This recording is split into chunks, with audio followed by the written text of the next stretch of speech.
Alrighty folks, this is Lurch from Ireland Gaming and welcome back to another episode of From the Depths. Today I have a little public service announcement, so to speak, to show off the new public test release of the Dangerous Waters campaign. So I have it downloaded, we're on the new game screen for the campaign and I'm going to show off some of the very basic starts. We have a great little sort of backstory here, well I guess it's backstory, it's history I guess, isn't it? And I'll let you guys read through all that stuff yourself. This is just going to be a very quick look at it. We're going to spawn into the campaign and see just where we spawn in. Now, I've had a very quick look at this so far, and we're going to do a little bit of a battle showdown in a few minutes as well, rather than doing everything in the campaign here. This is, as I say, the very first test release, so it is a long way to being finished. But you can go and download it now, so I'm going to put a link in the comment, or the video description below, and you can go and download it there and have a play with it yourself. There are still a lot of bugs, there's still a lot of things to be worked out, but we need more people to get in there and help test it. You know, without people finding the bugs and helping out then, well, it never sort of happens. Now this thing is going to be going into the main game, all being well, so yeah, it's pretty exciting to see the first sort of official add-on pack going into the game, and it's entirely community made, much like, to be fair, the existing campaign is as well. So yeah, this is what we get when we start in.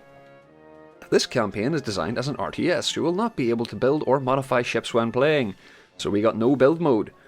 You can spawn in new designs from the favourites menu, which is located when you press M or E in the upper right corner. Once a design is spawned in, it'll be at 0% health, and you will need to build. It will need to be built by a nearby vehicle with repairing abilities, either in play or with the repair button while out of play. And that's more or less the same as Neater, but just look at this area that we start in. Let's grab that. Go into third person mode, take away this, we don't need this. Look at this starting area, how amazing is that? And all these cranes and stuff, they rotate and move and... oh my god, such a great job here. This looks absolutely stunning, and this is the alpha release. Just mind-blowing, mind-blowing. Have a quick look, oh man, even, is this a train? This is a train! Oh, so cool.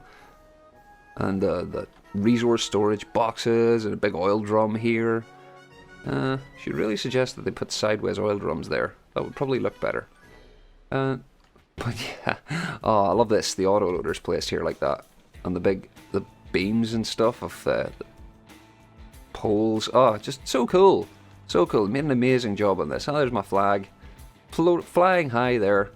But yeah, aesthetically. Absolutely beautiful, little tanks and all sorts. Over here, there is the Alaska, I believe it's called, isn't it? So I'm by no means a military history buff, and even less so naval history. I don't really know a lot about it. But this is a USN Atlanta. Pretty monstrous ship. Very cool. I think this thing weighs in at about 14,000 blocks or something. A lot of really impressive builds. There's also another like oil rig thingy over there. Get the binoculars out. You see, it looks fantastic. Such a great job so far. And the list of vehicles that are already in the game is absolutely incredible too. So we'll go into the E menu, and as you know, you get it through the favorites menu here. And because there's no building of your own stuff, you can't save and load blueprints or anything like that. You have to do it all from here. Now this menu is a long way from being complete. Now, not everyone knows the difference between, what, a P-40 Warhawk and a P-51 Mustang. I haven't a damn clue. So, there's going to be descriptions and all for all of these ships added, so that everyone knows sort of roughly what they're actually doing. But, yeah, it's, like I say, a long way from being complete, but so cool so far. We'll have a quick look at the main map. Like I said, I'm not going into too much detail with this because it's a long way from being complete, but geez Louise, there's so much to do. All the evil Axis forces that we have to destroy and take out for the good of king and country and all that sort of jazz. And we start off with this teeny little fleet here. My word. Absolutely nothing. But yeah, that's the main map. So I'm going to go to the vehicle designer and get set up and have a look. Okay, we're in the vehicle designer here, and we're going to have a quick look at some of the ships that are available. For the US, we have an absolute ton. The guys have been doing a really good job. Now, there are quite a few replicas already up in the workshop and stuff like that, so hopefully they'll have been using those to help speed things along a bit. But there is so much content already. I mean, you can see a big list there. We have loads of planes. We have oil rigs, and that's just the US. We have loads for this Germany, the Soviet Union, Italy, Japan, Great Britain. We have Belfast. Belfast, of course, is the capital of Northern Ireland, which is where I live. We have loads of ships for the Axis Force, the Bismarck here, and this is like a combined list for the Allied ships as well. Really, really cool. This fella in front of us here is the Bismarck. It is the Bismarck, right? It is. Good. Interesting thing about the Bismarck. I live in a town called Enniskillen, which is a couple of miles away from Castle Archdale, which is like, it's literally 5 miles away from here. Castle Archdale was the place that they launched the Catalina planes from during World War II. And the Catalinas that were launched from Lough Erne were the ones that initially spotted the Bismarck and actually allowed it to be sank in the first place. So there's a little bit of local history for you from where I live here. My grandfather's brother was actually in the RAF, and he was a bomber. And honestly, he never talked much about it. I believe a lot of veterans and stuff like that don't like to talk about the things that they've seen and did during wars. It's a grisly business, and I'm just sort of glad that we have this sort of simulated warfare to do that sort of stuff with. But yeah, this is the Bismarck, and it is a stunningly beautiful model. Such a great replica.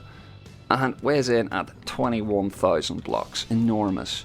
But where did I leave the other fella? I have a Belfast somewhere as well. We'll load this fella in as well. Now, the Belfast weighs in at, I think, 18,000 blocks. So it's by no means small as well. Let's get our bearings here. Where the hell is my ship? They're way over there. We can see them in the distance. And let's just let these guys have a bit of a slugfest and see how things work out.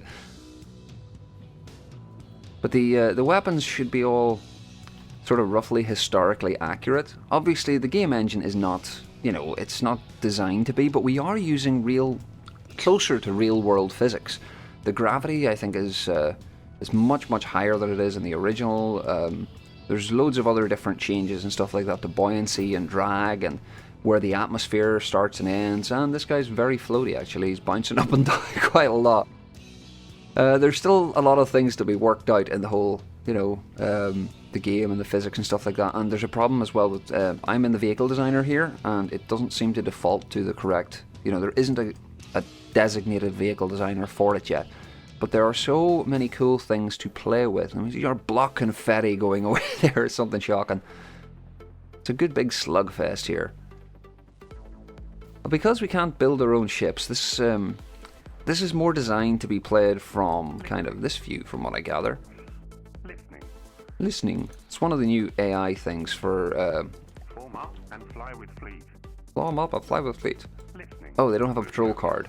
Oh, you will do that. Cool. You'll listen to me now. Moving out. Sweet. Yeah. There's been a couple of additions. I'm actually in the dev test here as well. And that might be what's causing some of my problems. But, if you want to get in there and have a go, it's available for download. Go have a look at it. And, you can make your own suggestions and stuff as to, how to improve it and all that sort of stuff. All feedback is absolutely brilliant, and bug hunting is always good as well.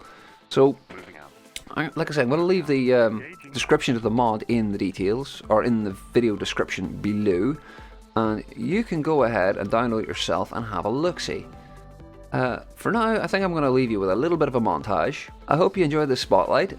A quick look at the new Dangerous Waters campaign, and that'll be coming to the main game pretty damn soon.